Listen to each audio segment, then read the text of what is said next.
What is compensation and benefit?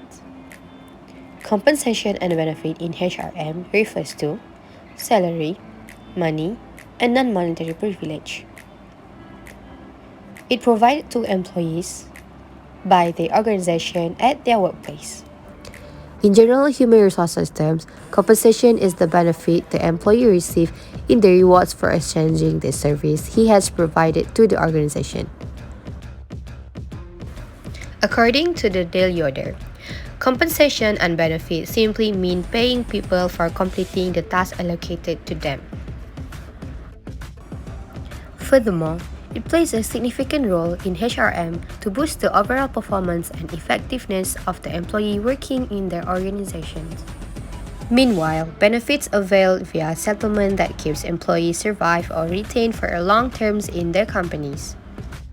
According to HR research-based report, 18% of managers believes that the compensation is the necessary reward not because it costs money, but because 90% of employees is looking for such small details, including compensation as a primary part before joining and leaving the companies. Moreover, is the objective of compensation and benefit. The first one is control the incurring costs of the organization. The next one is follow the labor laws or wage system by acknowledging the legal provisions to bring an easy understanding of salary structure and other benefits by the staff of the company. The third one is to enhance the overall motivation of an employee. The fourth one is to improve the comprehensive company's ranking on social platform in terms of employee motivation and satisfaction. And the last one is long-term retention of the employees. Benefit of compensation divide by 6 category. First, maternity leave. Second, employees provident fund (EPF). Third, social security organization (SOCSO). Fourth, public holiday. Fifth, annual leave. And lastly, annual dinner. Maternity leave is a period of paid leave from work to which a woman is legally entitled during the month before and after birth. According to the Employment Act of 1955, a female employee in the private sector was entitled to a total of 60 consecutive days of maternity leave, while employees in the public sector were entitled to 19 days.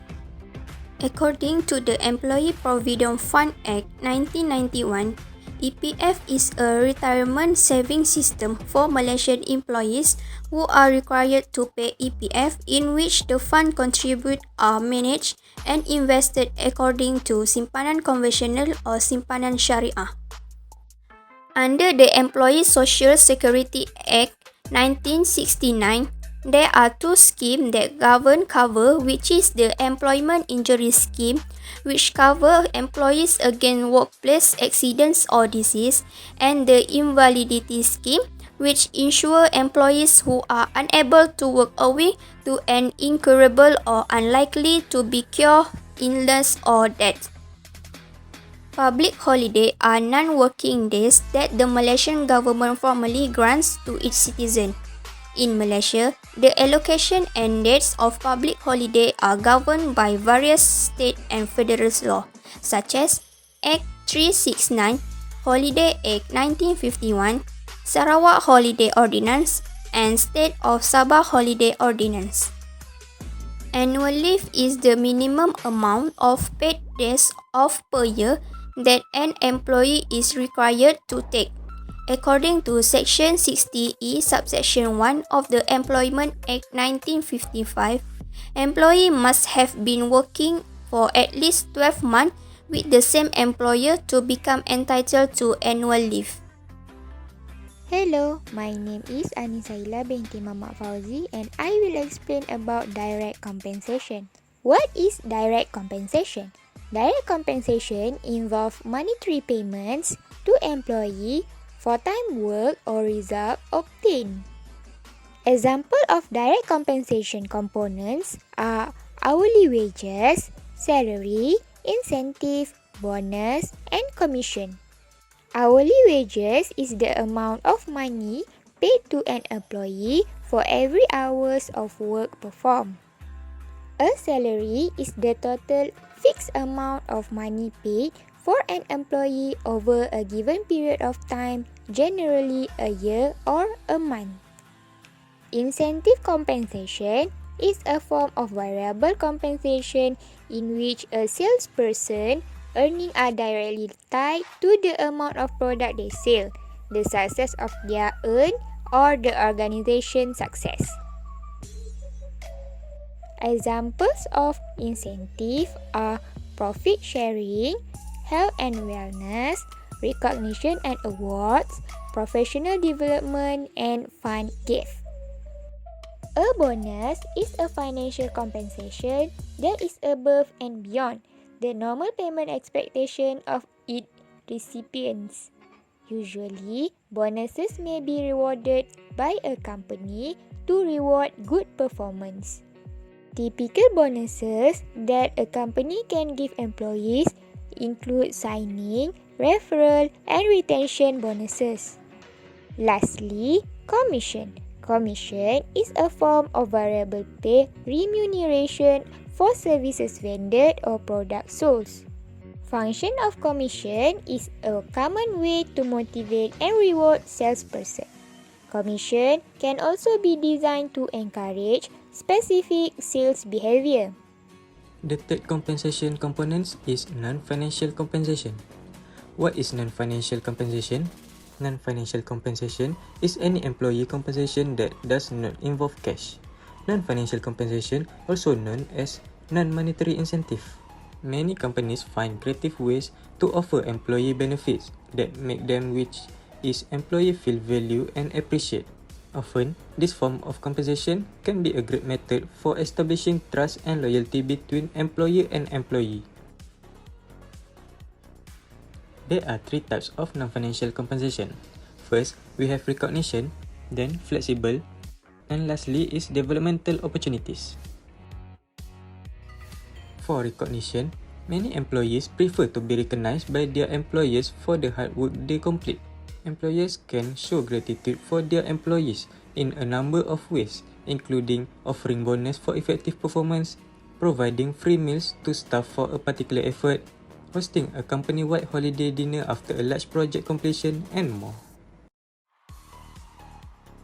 Next is flexible. Flexible schedules allow employees to work hours outside of the standard 9 to 5 time frame. This can be a huge benefit to parents who need to take their kids to daytime appointments.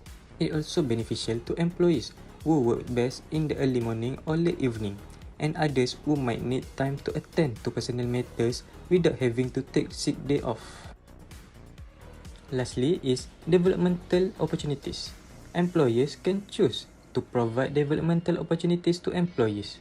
This can be a useful form of non-financial compensation as it benefits both to employers and employees.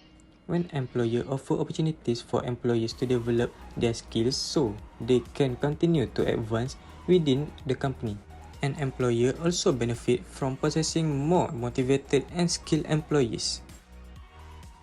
A good company will provide compensation and benefits. As we know, employees like an asset for the company. Without employees, the company cannot function well. Thus, it is important for employers to give and provide a proper compensation and benefit for their employees.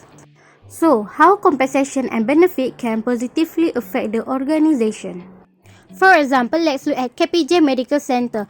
KPJ has provided many compensation and benefit for their employees such as EPF, SOCSO, annual leave, bonus, recognition program, and developmental. Compensation and benefit will increase productivity as the nurses is motivated and do their tasks efficiently as they know that many benefit they will accept and their employer is taking good care of them. Other than that, it's helped KPJ Medical Center to reduce employee turnover. This is because when their staff and nurses is happy to working with KPJ, they will work for a long time and KPJ do not have to recruit a new staff and it will save the cost. Next, compensation and benefit will increase the quality of services as their employees become more efficient and give client high satisfaction, which will bring the benefit to KPJ when customer or their client be loyal to their hospitals. Next, compensation and benefit will reduce absenteeism. Properly compensate the staff show KPJ value them, thus the staff will eager to come work every day and perform their duties well.